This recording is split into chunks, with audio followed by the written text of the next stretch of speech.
So methodology class లో భాగంగా last మనం ప్రీవియస్ 2 క్లాసులు మ్యాథ్స్ మెథడాలజీకి సంబంధించి 2 క్లాసులు కంప్లీట్ చేయడం జరిగింది. సో సెకండ్ క్లాస్ లో మనము గణితం యొక్క నిర్వచనాల గురించి ఎక్స్ప్లెయిన్ చేయడం జరిగింది. సో ఇంకా కొన్ని నిర్వచనాలు గణితంలోనే ఉన్నాయి, వాటిని కూడా మనము ఈ క్లాస్ లో డిస్కస్ చేద్దాము. మరి గణితం గురించి రకరకాలైనటువంటి చాలా మంది గణిత మేధావులు డిఫరెంట్ గా రకరకాలుగా నిర్వచనాలు ఇవ్వడం జరిగింది. మరి అదే కోవలోనే నెపోలియన్ అనేటువంటి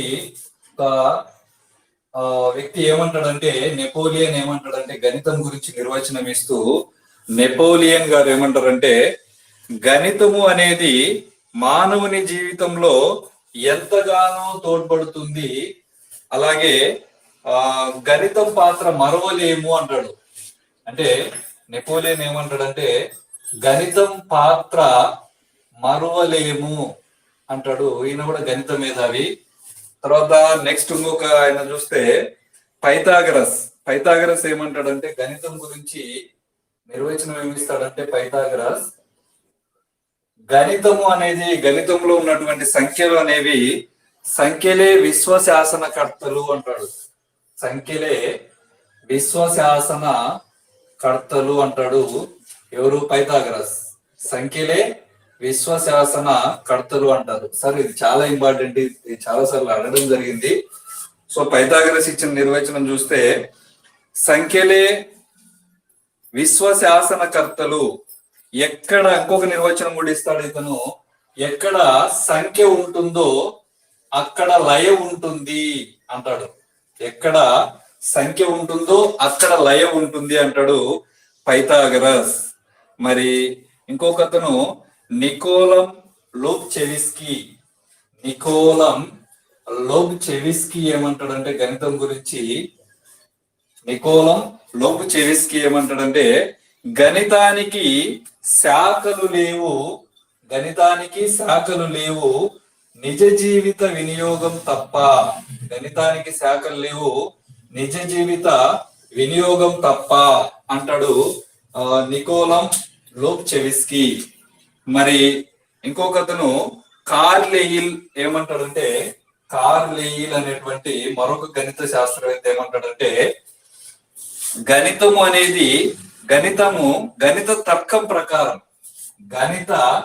తర్కం ప్రకారం దేన్నైనా నిర్వచించవచ్చు అంటాడు కార్లేయర్ అనేటువంటి సైంటిస్టు, కార్లేయర్ అనేటువంటి గణిత మేధావి. మరి ఇంకొకతను బాల్టిక్ ఏమంటాడంటే, బాల్టిక్ అనేటువంటి అతను సంఖ్యలు మానవుని మేధస్సుకు సాక్ష్యాలు అంటాడు. సంఖ్యలు మానవుని మేధస్సుకు సాక్ష్యాలు అంటాడు బాల్టిక్ అని గుర్తుపెట్టుకోవాలి. అవి మానవులకు మాత్రమే పరిమితం అంటాడు ఈయన. మళ్ళీ సంఖ్యలు మానవుని మేధస్సుకు సాక్ష్యాలు, అవి మానవులకు మాత్రమే పరిమితం అంటాడు. మరి ఇంకా ఇద్దరు శాస్త్రవేత్తలు ఎవరంటే ఆల్ఫ్రెడ్ నార్త్ అనేటువంటి ఒక అతను, అలాగే మళ్ళీ వైట్ హెడ్ అనేటువంటి ఇంకొక అతను గణితం గురించి నిర్వచనం ఇస్తే ఏమంటారంటే, ప్రపంచ పరిమాణాత్మక దృక్పథానికి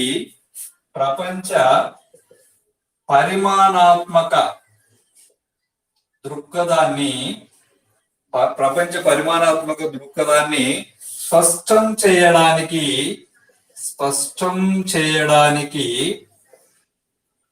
చేయడానికి ఉపయోగించే బౌద్ధిక ఉపకరణమే గణితము అంటాడు. బౌద్ధిక ఉపకరణమే గణితము అంటారు ఆల్ఫ్రెడ్ నార్త్ మరియు వైట్ హెడ్ అని చెప్పి గుర్తుపెట్టుకోవాలా. ప్రపంచ పరిమాణాత్మక దృక్పథాన్ని స్పష్టం చేయడానికి ఉపయోగించే బౌద్ధిక ఉపకరణమే గణితము అంటాడు ఆల్ఫ్రెడ్ నార్త్ మరియు వైట్ హెడ్. మరి జాన్ ఆర్జెంట్ ఏమంటాడంటే, జాన్ ఆర్జెంట్ అనేటువంటి అతను ఏమంటాడంటే గణితం గురించి నిర్వచిస్తూ మానవునికి మేధాశక్తి కలిగించడంలో, మానవునికి మేధాశక్తి కలిగించడంలో, అలాగే మూఢనమ్మకాలు తొలగించడంలో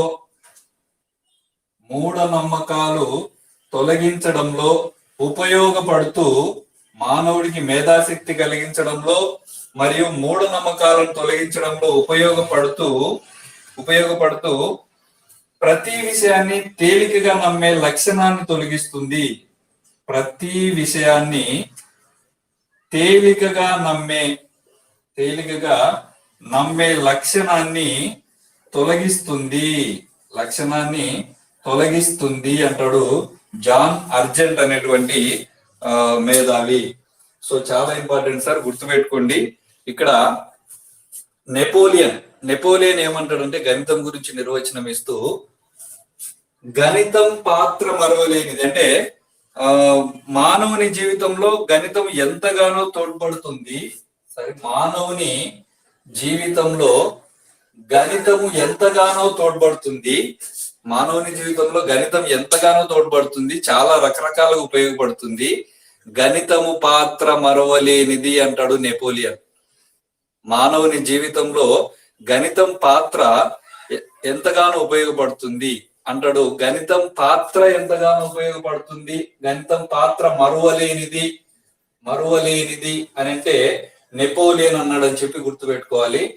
మరి పైథాగరస్ గారు 2 నిర్వచనాలు ఇస్తారు గణితానికి. మొదటి నిర్వచనం చాలా ఇంపార్టెంట్ సార్, చాలా సార్లు అడిగారు, మీరు గుర్తుపెట్టుకోండి బాగా. పైథాగరస్ గారు గణితానికి నిర్వచనం ఇస్తే ఏమంటాడంటే, సంఖ్యలే విశ్వశాసనకర్తలు. అంటే సంఖ్యలే విశ్వశాసనకర్తలు అంటే విశ్వాన్ని మొత్తం శాసించేటువంటి కర్తలు సంఖ్యలు అని చెప్పి సంఖ్యల యొక్క గొప్పదనాన్ని చెప్తాడు పైథాగరస్ గారు.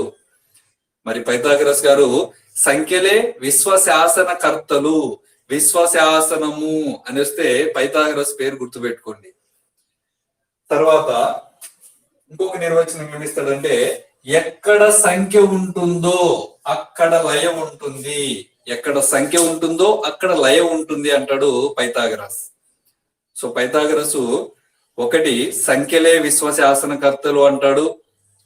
మరి అదే విధంగా ఎక్కడ సంఖ్య ఉంటుందో అక్కడ లయ ఉంటుంది అంటాడు పైథాగరస్ అని చెప్పి గుర్తుపెట్టుకోవాలి. మరి నెక్స్ట్ కార్లేయిల్ ఈయన పేరు గుర్తుపెట్టుకోండి బాగా. కార్లేయిల్ అనేటువంటి ఇతను ఏమంటాడంటే, గణిత తర్కం ప్రకారము, గణిత తర్కం ప్రకారం దేన్నైనా ప్రదర్శించవచ్చు అంటాడు, దేన్నైనా నిర్వచించవచ్చు అంటాడు. గణితం యొక్క తర్కం ప్రకారం దేన్నైనా నిర్వచించవచ్చు అంటాడు కార్లేయిల్ అనేటువంటి శాస్త్రవేత్త, మేధావి. తర్వాత బాల్టిక్ ఏమంటాడంటే, సంఖ్యలు అనేటివి మానవుని మేధస్సుకు సాక్ష్యాలు. నిజమే కదా, మానవుని మేధస్సు వలనే సంఖ్యలు పుట్టినాయి. కాబట్టి సంఖ్యలు అనేవి మానవుని యొక్క మేధస్సుకు సాక్ష్యాలు. మరి అవి మానవ జాతికి మాత్రమే పరిమితం, అవి మానవునికి మాత్రమే పరిమితం. కోళ్ళు, కుక్కలు, గేదెలు లెక్కలు చేయలేవు కదా. కాబట్టి మానవునికి మాత్రమే పరిమితం ఏవి, సంఖ్యలు అనేటివి అని చెప్తాడు బాల్టిక్ అని చెప్పి గుర్తుపెట్టుకోవాలి. బాల్టిక్ సంఖ్యలు మానవుని మేధస్సుకు సాక్ష్యాలు, అవి మానవునికి మాత్రమే పరిమితం అంటాడు. మరి ఆల్ఫ్రెడ్ నార్త్ వైట్ హెడ్, ఈ పేర్లు బాగా గుర్తుపెట్టుకోండి. ఆల్ఫ్రెడ్ నార్త్, తర్వాత వైట్ హెడ్, వీళ్ళు ఏమంటారంటే గణితాన్ని ప్రపంచ పరిమాణాత్మక దృక్పథాన్ని స్పష్టం చేయడానికి ఉపయోగించే బౌద్ధిక ఉపకరణమే. ప్రపంచం యొక్క పరిమాణాత్మక దృక్పథం, మనకందరికి పరిమాణాత్మక దృక్పథం ఉంది. అంటే పరిమాణాత్మక దృక్పథం అంటే ఏంది, సైజు ఇంత అంత అని చెప్పడం అనమాట. ఫర్ ఎగ్జాంపుల్ క్వాంటిటీ అని చెప్పొచ్చు దాన్నే. ప్రపంచం యొక్క పరిమాణాత్మక దృక్పథాన్ని ఎక్స్ప్రెస్ చేయాలంటే మనకేం కావాలి, గణితమే కావాలి. ఇంత ఇంత అంత అని చెప్పి మనము ఒక క్వాంటిటీని ఎక్స్ప్రెస్ చేయాలంటే మనకు గణితం అవసరం. మరి ప్రపంచ పరిమాణాత్మక దృక్పథాన్ని, ప్రపంచం యొక్క పరిమాణాత్మక దృక్పథాన్ని స్పష్టం చేయడానికి ఉపయోగించే బౌద్ధిక పరికరమే గణిత శాస్త్రము అంటాడు ఎవరు? ఆల్ఫ్రెడ్ నార్త్ మరియు వైట్ హెడ్. వైట్ హెడ్ అంటే తెల్ల తల, గుర్తు పెట్టుకోండి. వైట్ హెడ్ అంటే తెల్ల తల అని కాదు, మళ్ళీ వైట్ హెడ్ అంటే శాస్త్రవేత్త పేరు. అట్లా మనం రఫ్ గా గుర్తు పెట్టుకోవడానికి అలా చేస్తాం. సో వైట్ హెడ్ అనే అతను ప్రపంచ పరిమాణాత్మక దృక్పథం, అలాగే ఆల్ఫ్రెడ్ నార్త్ ప్రపంచ పరిమాణాత్మక దృక్పథం అని చెప్పి గుర్తు పెట్టుకోండి. తర్వాత జాన్ అర్జెంట్ అని గుర్తు పెట్టుకోండి. జాన్ అర్జెంట్ ఏమంటాడంటే గణితము అనేది మేధాశక్తిని కలిగించడంలో, అదే విధంగా మూఢనమ్మకాలను తొలగించడంలో, గణితం అనేది మేధాశక్తిని కలిగించడంలో, మూఢనమ్మకాలను తొలగించడంలో ఉపయోగపడుతూ ప్రతి విషయాన్ని తేలికగా నమ్మేటువంటి లక్షణాన్ని నివారిస్తుంది, లక్షణాన్ని పోగొడుతుంది, తొలగిస్తుంది. మేధాశక్తిని కలిగించడానికి గణితం ఉపయోగపడుతుంది. మరి ఇంకెందుకు, మూఢనమ్మకాలను తొలగించడానికి గణితం ఉపయోగపడుతుంది. ఈ విధంగా మేధాశక్తిని కలిగించడం కోసము, అలాగే మూఢనమ్మకాలను తొలగించడం కోసము గణితం ఉపయోగపడుతూ ప్రతి విషయాన్ని కూడా తేలికగా నమ్మేటువంటి లక్షణం మనకుంటే గన తొలగిస్తుందంట దాన్ని. అంటే మూఢనమ్మకాలు తొలగించడంలో ఉపయోగపడుతుంది. అదేవిధంగా మనకి ప్రతి విషయాన్ని, దేన్నైనా సరే ప్రతి విషయాన్ని తేలిగ్గా నమ్మే స్వభావం మనకు ఉందనుకోండి, ఆ లక్షణాన్ని తొలగిస్తుంది అంటాడు ఎవరు? John Argent. So John Argent ఏమంటుంటే గణితము అనేది మేధాశక్తిని కలిగించడంలో, మూఢనమ్మకాలను తొలగించడంలో ఉపయోగపడుతూ ప్రతి విషయాన్ని తేలికగా నమ్మేటువంటి లక్షణాన్ని తొలగిస్తుంది అంటాడు జాన్ అర్జెంట్ అని చెప్పి గుర్తుపెట్టుకోవాలి. తర్వాత వచ్చేసి మరొక శాస్త్రవేత్త చూస్తే కెజోరి అనేటువంటి అతను ఏమంటాడంటే, కెజోరి అనేటువంటి మేధావి ఏమంటాడంటే అంకగణితం యొక్క ఉత్తమ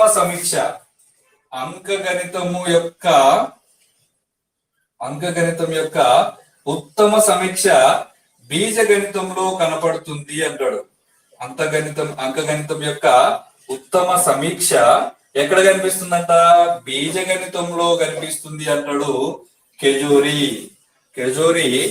అంకగణితంలో ఉండే ఉత్తమ సమీక్ష ఎక్కడ కనిపిస్తుందని చెప్పాడు? బీజగణితంలో కనిపిస్తుందంట కెజోరి చెప్పాడు. ఆ విధంగా నిర్వచిస్తాడు. మరి ప్రియరీ సైమన్ అఫ్లాన్ అనేటువంటి ఇంకొక అతను, ప్రియరీ సైమన్ అఫ్లాన్ అనేటువంటి అతను సాధారణ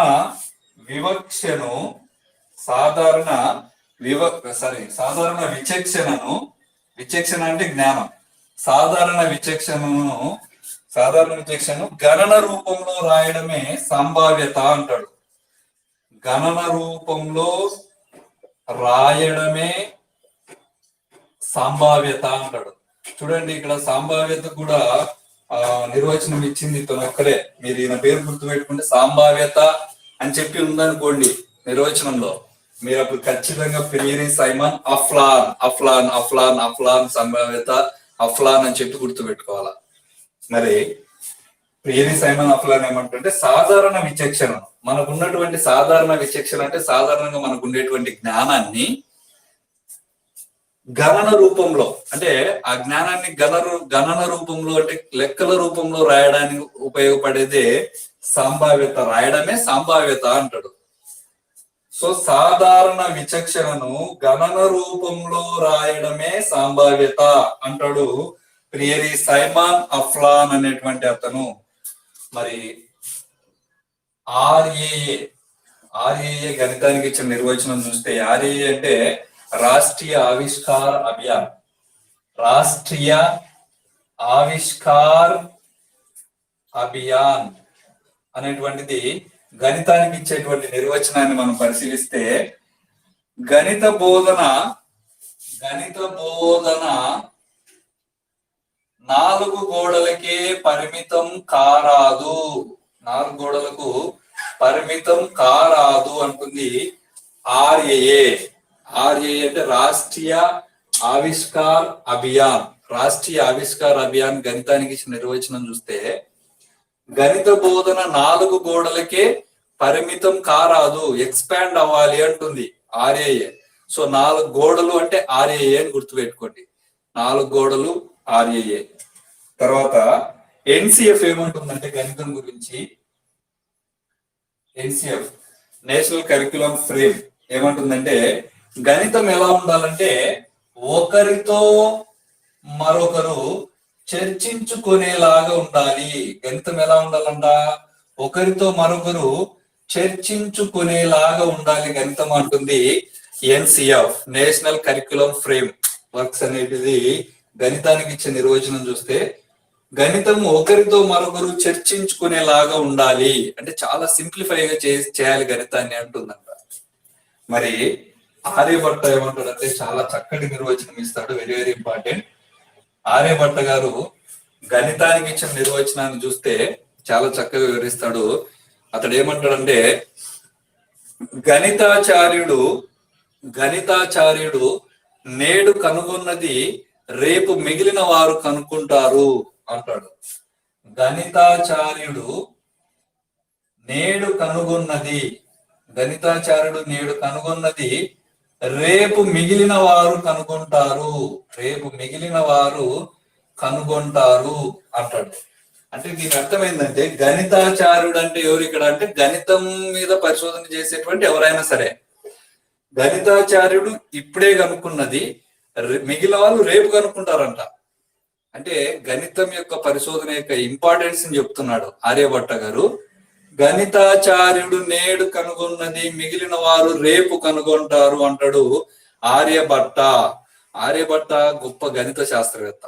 సో గణితాచార్యుడు అని అంటే నిర్వచనంలో వస్తే ఆయననే గుర్తుపెట్టుకోండి, ఆయననే మనకు ఒక గణితాచార్యుడు.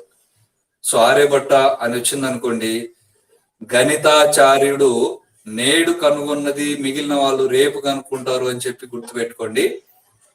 తర్వాత వచ్చేసి భాస్కరాచార్యుడు ఏమంటాడంటే గణితం గురించి, భాస్కరాచార్యుడు ఏమంటాడంటే గణితం సముద్రమంత గణితానికి అంతెక్కడిది. చాలా ఇంపార్టెంట్. సముద్రమంత గణితానికి ఇంకా అంతు లేదు అంటాడు. గణితానికి అంతెక్కడిది, ఎక్కడిది లేదు. సముద్రం లాంటిది గణిత శాస్త్రం. భాస్కరాచార్యులు గణిత శాస్త్రాన్ని సముద్రంతో పోల్చడం జరిగింది. సముద్రం అంతటి గణితానికి అంతెక్కడిది అంటాడు భాస్కరాచార్యులు. సో భాస్కరాచార్యుడు అంటే సముద్రం అని చెప్పి గుర్తుపెట్టుకోండి. తర్వాత పావులూరి మల్లన కవి మరియు గణిత మేధావి కూడా. పావులూరి మల్లన ఏమంటాడంటే గణిత శాస్త్రము అనేది ఒక సూక్త ప్రయుక్త శాస్త్రము అంటాడు. గణిత శాస్త్రం ఒక సూక్త ప్రయుక్త శాస్త్రం. ఇక్కడ ఈయన ఇచ్చిన నిర్వచనంలోనే కవి లక్షణాలు కనిపిస్తాయి మనకు. అంటే చూడండి, వాడిన పదజాలం చూడండి, సూక్త ప్రయుక్త శాస్త్రము అని చెప్పి కఠినమైన పదాలు వాడుతూ నిర్వచనాన్ని కూర్పు చేయడం జరిగింది. కాబట్టి పావులూరి మల్లన ఒక కవి సూక్త ప్రయుక్త శాస్త్రం, గణితం అనేది సూక్త ప్రయుక్త శాస్త్రము అని ఎవరన్నారంటే పావులూరి మల్లన అని చెప్పి గుర్తు పెట్టుకోండి. మరి రామానంద తీర్థ ఏమంటాడంటే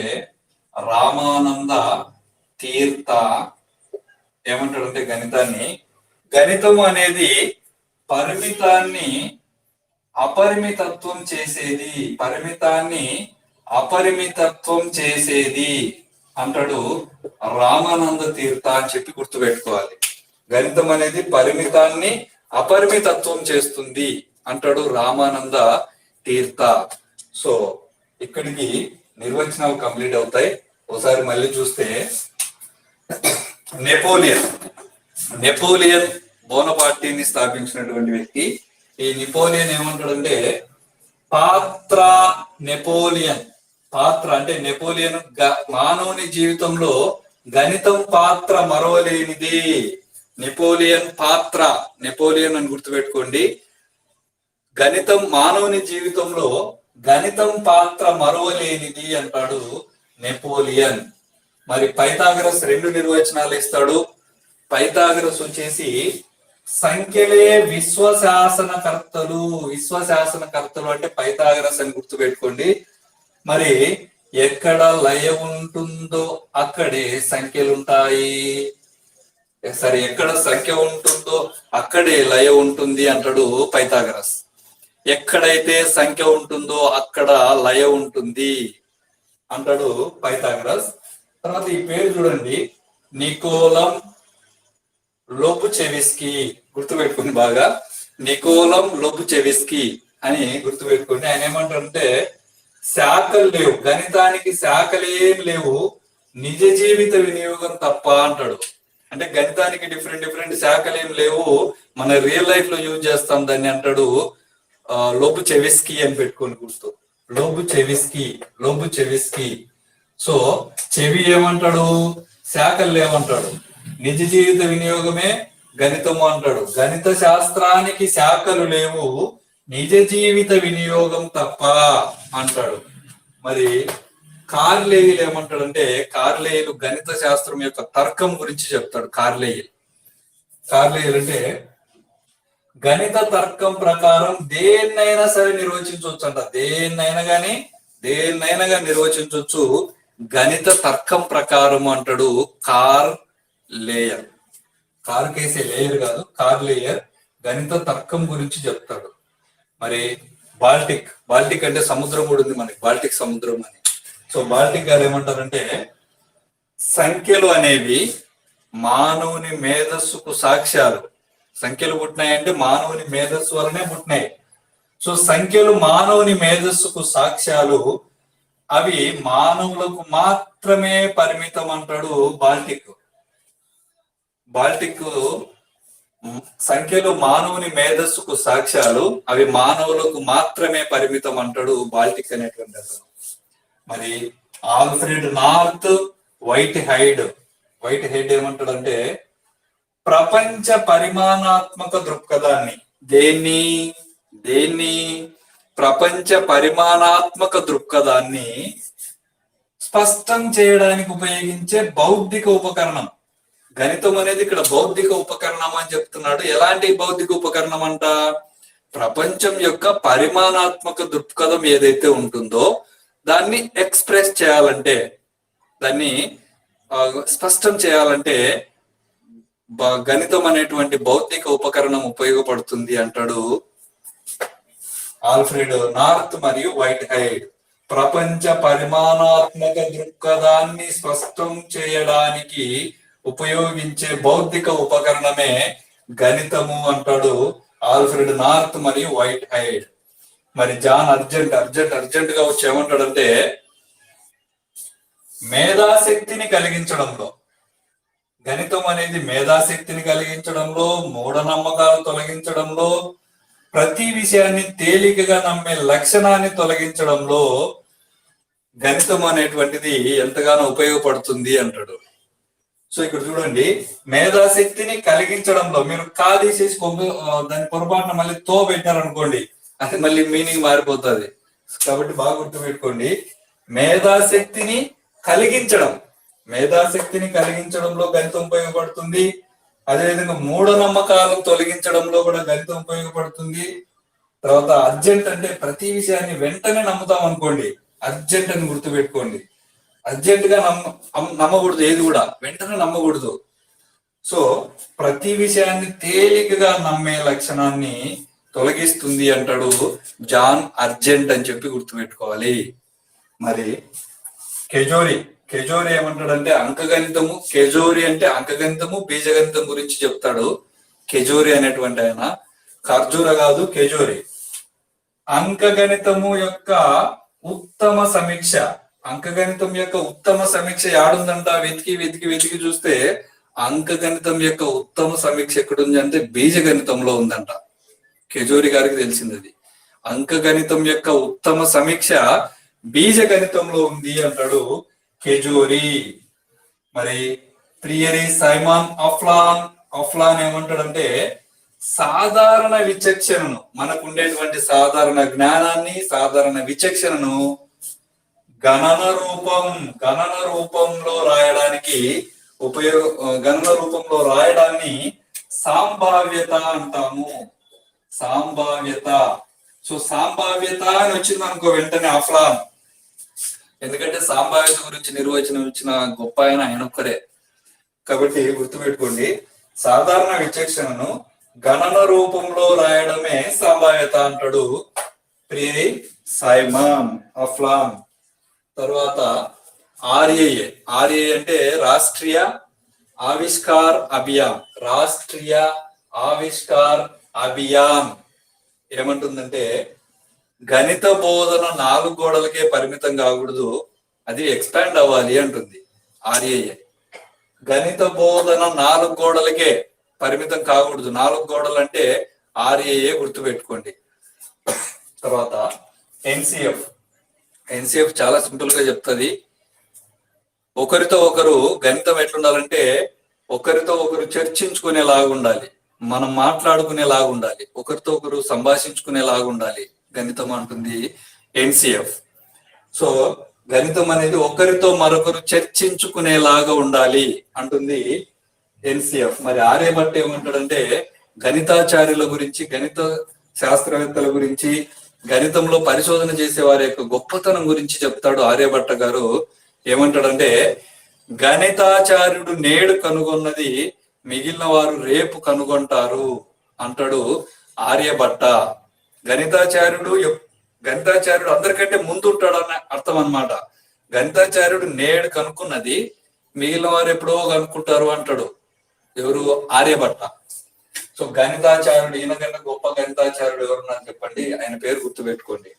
మరి భాస్కరాచార్యుడు ఏమంటాడంటే సముద్రం, భాస్కరుడు అంటే సూర్యుడు, సముద్రము ఇవన్నీ మనకి చాలా ముఖ్యమైన వనరులు. భాస్కరాచార్యుడు ఏమంటాడంటే సముద్రం అంతటి గణితానికి అంతెక్కడిది, సముద్రానికి అంత ఉండదు. మన సముద్రం దగ్గర నిలబడి చూస్తే తీరంలో కనుచూపు మేరలో మనకి నీళ్ళే కనిపిస్తాయి కానీ ఇంకేం కనపడదు, అంతు లేకుండా ఉంటది. సో అట్లాంటి సముద్రంతో గణితాన్ని పోల్చడం జరిగింది భాస్కరాచార్యుడు. సముద్రంతో గణితాన్ని పోల్చడం జరిగింది భాస్కరాచార్యుడు. మరి ఏమంటాడంటే సముద్రం అంత గణితానికి అంతెక్కడిది అంటాడు భాస్కరాచార్యుడు. మరి పావులూరి మల్లన్న ఏమంటాడంటే కవి కదైనా ఆయన పదాల కూర్పు కూడా అలాగే ఉంటది. గణితం అనేది సూక్త ప్రయుక్త శాస్త్రము అంటాడు. సూక్త ప్రయుక్త అట్లాంటి పదాలు ఉన్నాయి అనుకోండి, ఇంక పావులూరు మల్లన్నే గుర్తుపెట్టుకోండి. తర్వాత స్వామి రామానంద తీర్థ, రెండే పరిమితము అపరిమితం. రామానంద తీర్థ పరిమితము అపరిమితం.